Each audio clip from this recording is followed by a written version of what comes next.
successful at almost anything, you can't, you have to do the tough stuff and as well as the enjoyable stuff.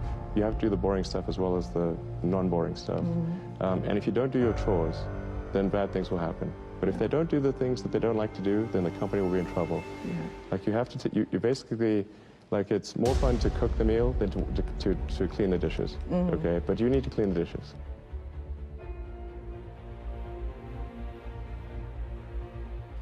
Well, first of all, I'd say I actually think I feel fear quite strongly. So it's not as though I just have the absence of fear. I feel it quite strongly. But there are just times when something is important enough, you believe in it enough that you do it in spite of the fear. People shouldn't think, well, I feel fear about this and therefore I shouldn't do it. It's normal to feel fear. When starting SpaceX, I thought the odds of success were less than 10%. And I just accepted that actually probably I would just lose everything. But that maybe would make some progress. If we could just move the ball forward, even if we died, maybe some other company could pick up the baton and keep moving it forward, so that we'll still do some good. Yeah, same with Tesla. I thought the odds of a car company succeeding were extremely low.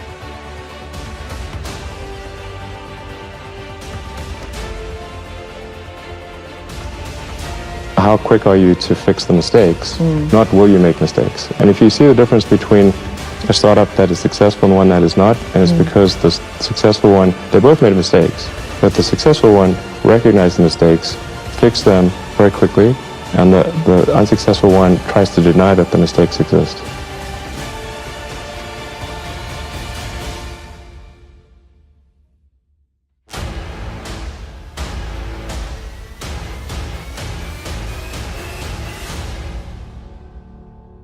I learned it when I was studying physics. You know, in physics, you're taught to always question yourself. You're taught to always assume that you're wrong, not assume that you're right, and you have to prove yourself not wrong.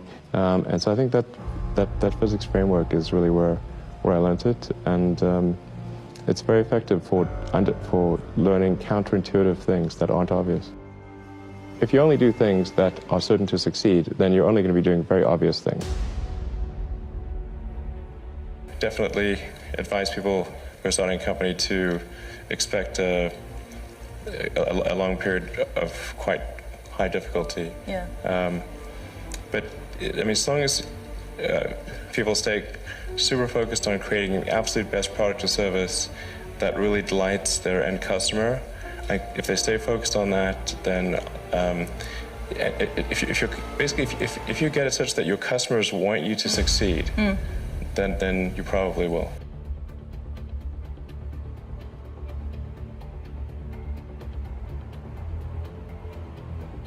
I think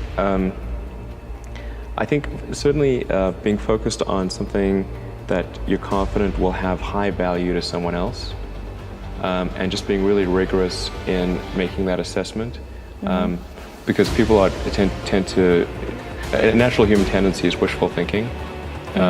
So a challenge for entrepreneurs is to say, well, what's the difference between really believing in your ideals and sticking to them versus pursuing some unrealistic dream that doesn't actually have merit?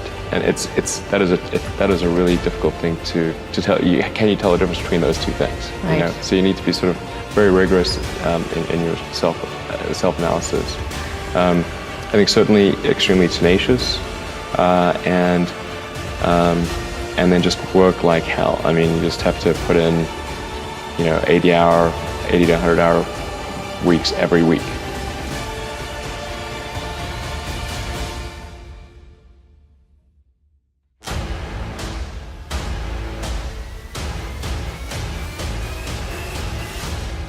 Really liking what you do, whatever area that you get into, given that, you know, even if you're the best, there's always a chance of failure.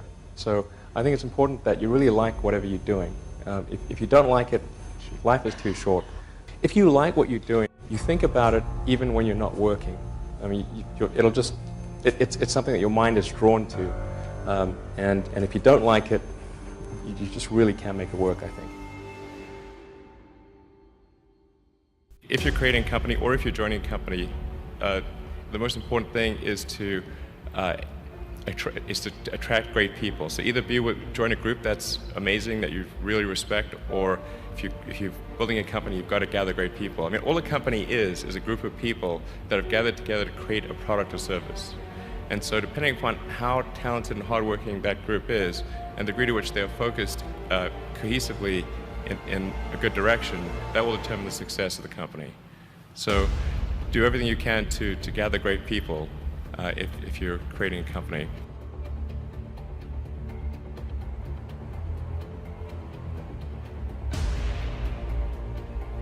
The whole purpose behind Tesla, the reason I put so much of my time and money into helping create the business is we want to serve as a catalyst for accelerating the electric car revolution.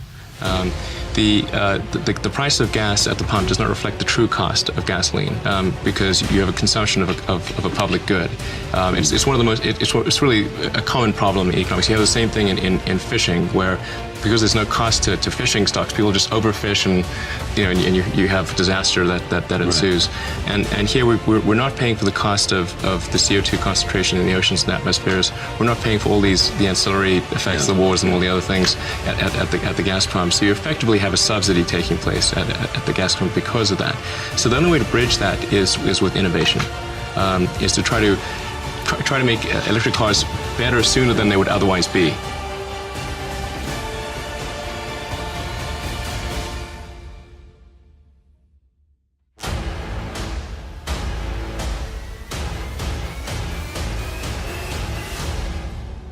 You've got to make sure that whatever you're doing is a great product or service. It has to be really great. And I go back to what I was saying earlier, where if you're a new company, I mean, unless it's like some new industry or new market that, if it's an untapped market, then